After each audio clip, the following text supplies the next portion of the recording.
After 2 days of complete rejuvenation for both body and soul, my husband Tom and I decided to head back home with some souvenirs for his mother.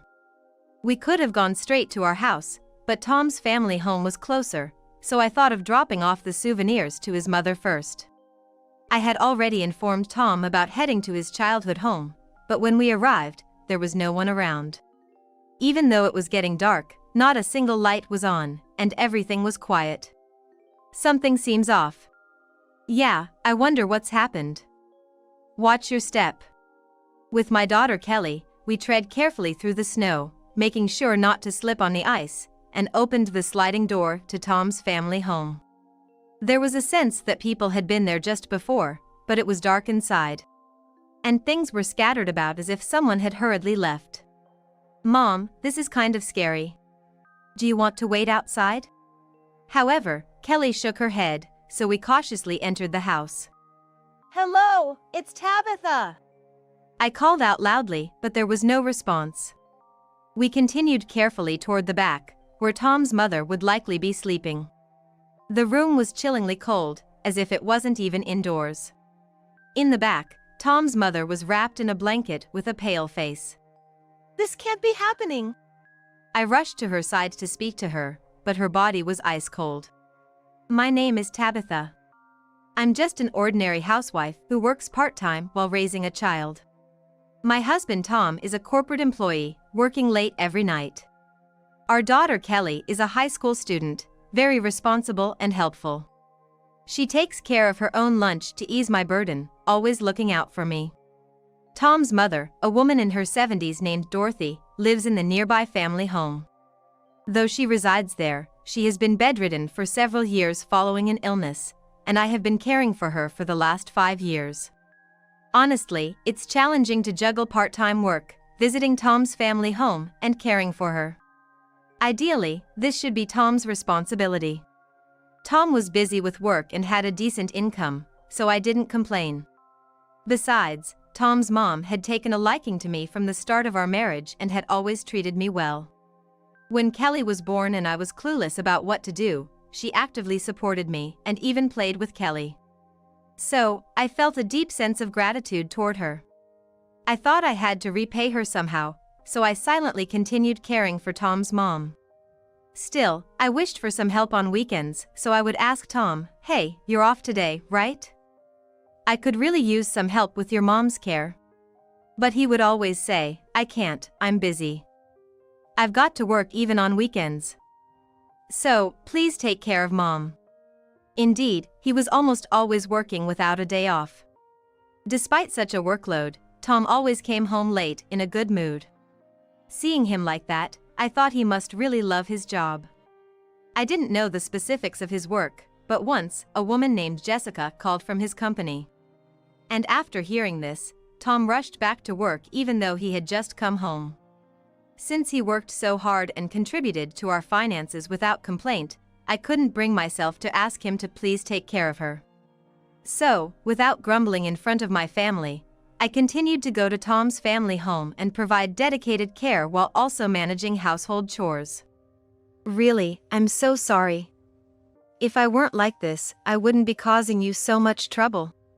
Tom's mom would say with a look of apology every time she saw me.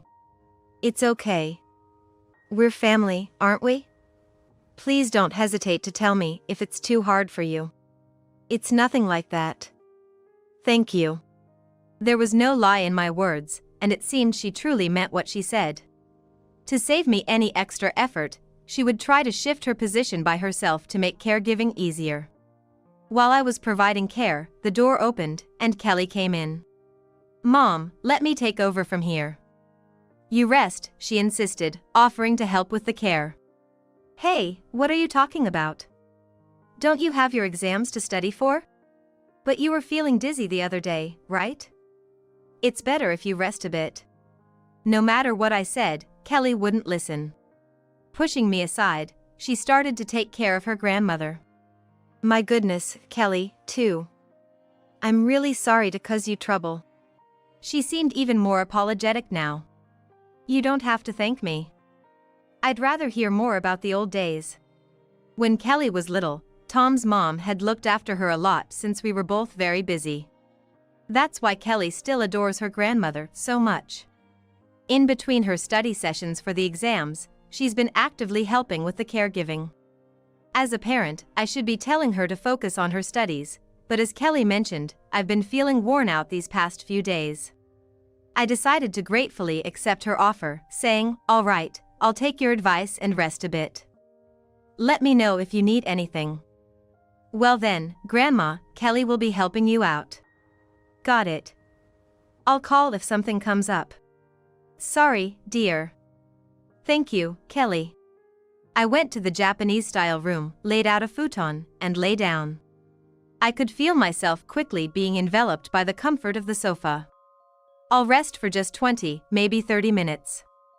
Then I'll switch with Kelly. With that thought, I drifted off to sleep. Instead of just 30 minutes, I ended up sleeping for nearly an hour. This is my life right now. My body is exhausted, but I don't consider myself unhappy. Though Tom doesn't help much, he works hard, Kelly is dutiful, and Grandma is a wonderful person. I had no intention of complaining. I didn't think this lifestyle would last forever. We could all feel that Grandma's time was limited. So I wanted to focus on caregiving to avoid any regrets. Then, one day, Tom came home and said, "Hey, I got this from work," handing me a travel voucher. "Oh, what's this? Did you do something nice?" I got it from my boss. It's probably his way of telling me to take a break, even though he knows I'm always busy. But that's great, let's go. Yay, let's go somewhere nice. Kelly exclaimed upon hearing the conversation. When I suggested it, Tom sadly shook his head. "I can't go. But it's a shame to waste it, so you and Kelly go. You should take a break too." I was surprised to hear him say such kind words, as he had never done so before. Of course, I wanted to go on the trip, but I had concerns. "That's kind of you, but what about Grandma's care?" "I'll take care of that. I should be the one looking after Mom anyway." Kelly and I exchanged glances unexpectedly.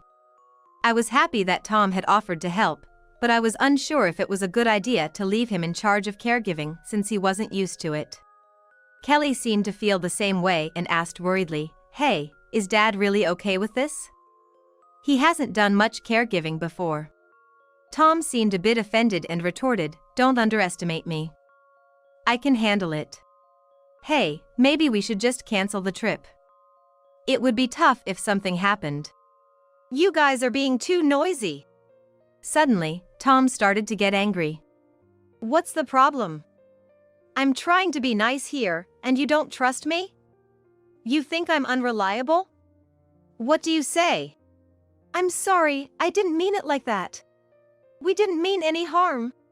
Seeing us frightened, Tom smiled with satisfaction. "That's right. You don't need to worry. It's just 1 night and 2 days. I'm not asking you to travel around the world."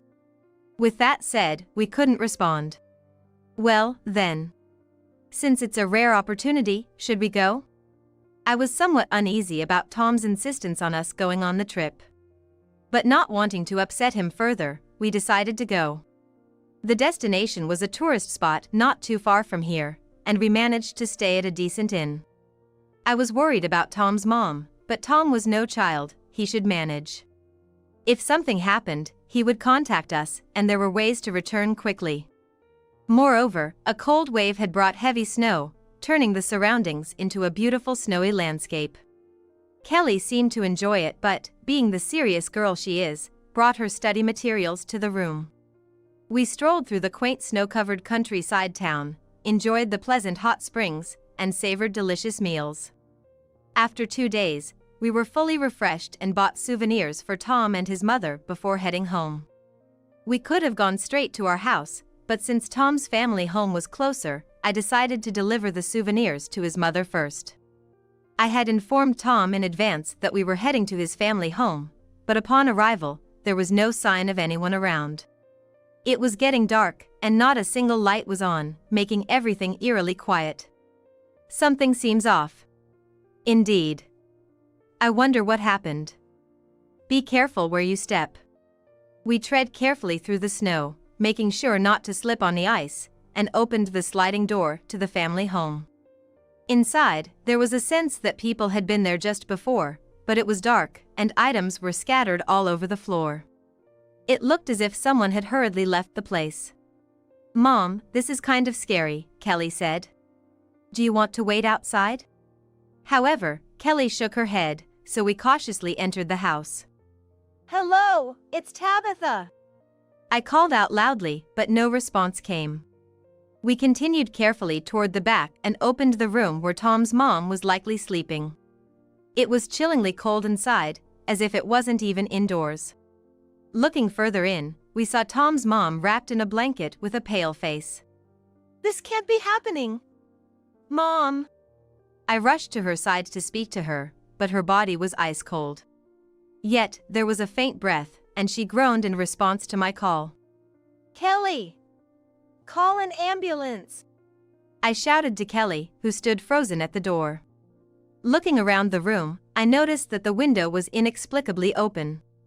No wonder it was so cold. I hurriedly closed the window, turned on the heat, and wrapped my clothing around Tom's mom. "Mom, she'll be okay. Help is on the way." Just then, I faintly heard the sound of sirens. What? They're already here? Can't be. But as the siren sounds grew louder, they stopped right in front of the family home. Emergency responders rushed in through the entrance. "Mrs. Johnson, Dorothy Johnson, are you okay?" Hearing that, I breathed a sigh of relief. "Oh, thank goodness. She's here. Please come quick." Hearing my voice, the responders came to the room immediately and began administering care to Tom's mom. "Oh, this is hypothermia. We need to transport her immediately." "And you are?" "I'm Tabitha Johnson, her daughter-in-law." "And who is this?" "This is my daughter, Kelly." "I see.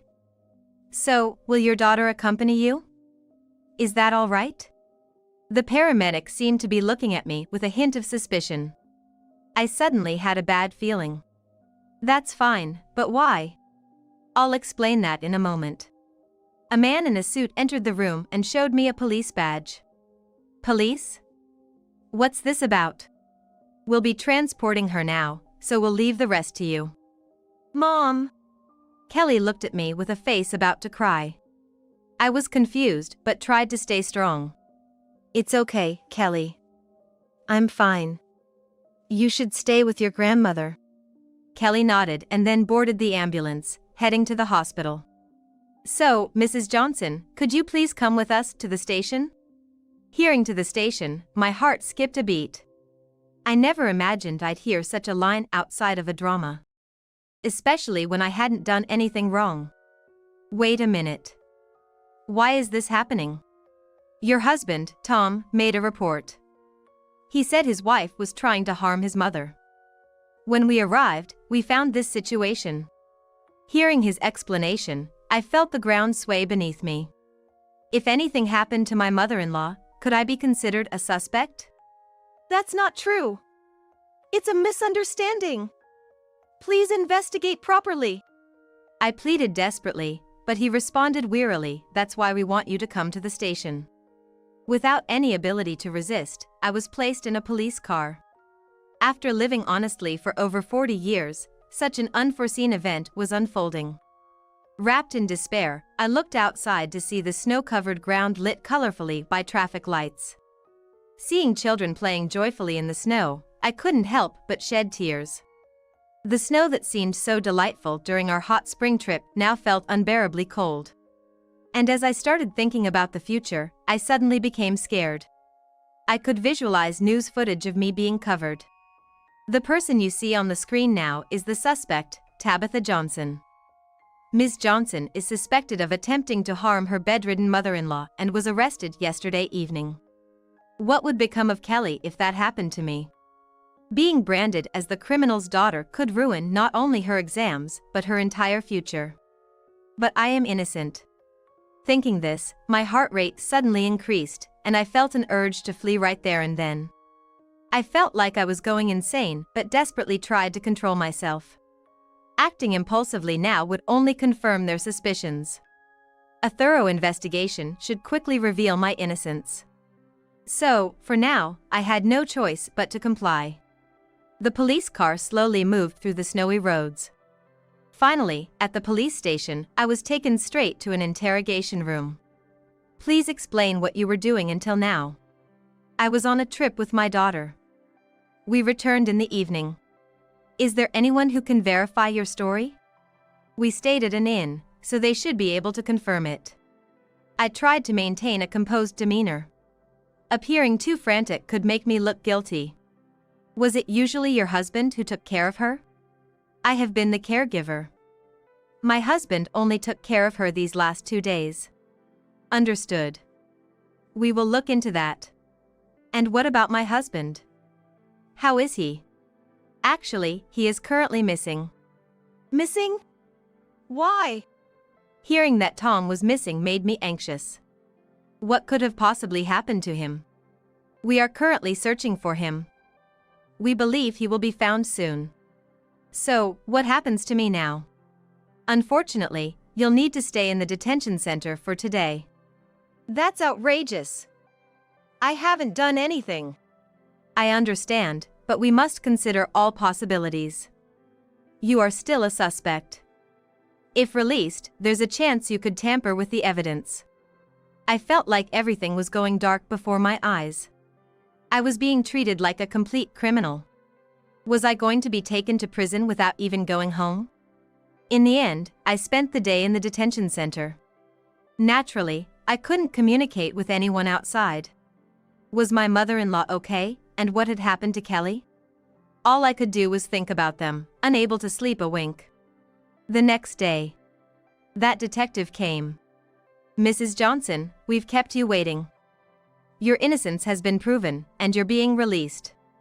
With those words, I was allowed outside. Thank you so much. We were able to confirm with the inn where you stayed. And your daughter helped a lot too. I talked with him as we walked down the corridor. Kelly did, is that so?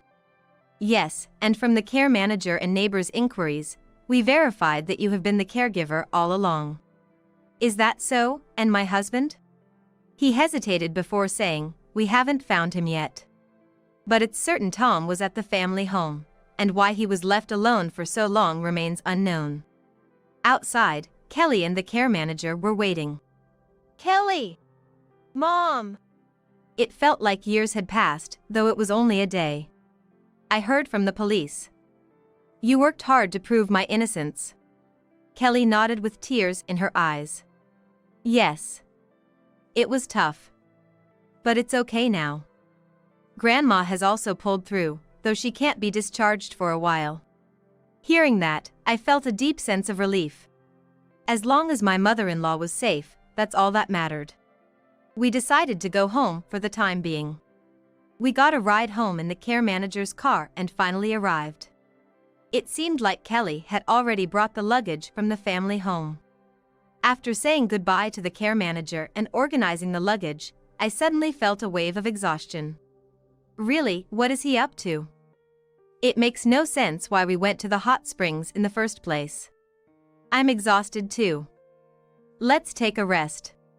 We both lay down, trying to sleep. It was just past 1 p.m. Having not slept at all the previous day, I quickly felt drowsy.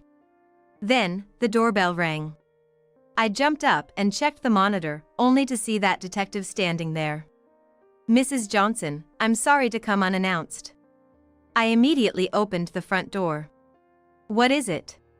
Well, we have a report of a suspicious person believed to be Tom, and he appears to be carrying a weapon. Carrying a weapon? Upon hearing that, a chill ran down my spine. It's not confirmed yet, but we're taking precautions by placing officers around your house. Please avoid unnecessary outings and ensure your doors are locked. After saying that, he closed the door. I quickly explained the situation to Kelly, and we checked all the locks in the house. Fortunately, everything was secure, which gave us some relief. But with no idea when Tom might show up, I was plunged back into anxiety. Now, every little noise or faint voice from outside made us jumpy. Naturally, we couldn't sleep under such circumstances, huddling together, holding our breath. "Hey, Mom. It's all a mistake, right? Dad wouldn't do such a thing, right?" Of course, he wouldn't. But let's be cautious. I didn't want to believe Tom could commit such an act, but we had to consider the possibility. I didn't understand what he wanted or why he framed me. I had no idea what he might do next. So we had to be careful. If that moment came, I had to ensure at least Kelly was safe. Holding her hand, I made that resolve.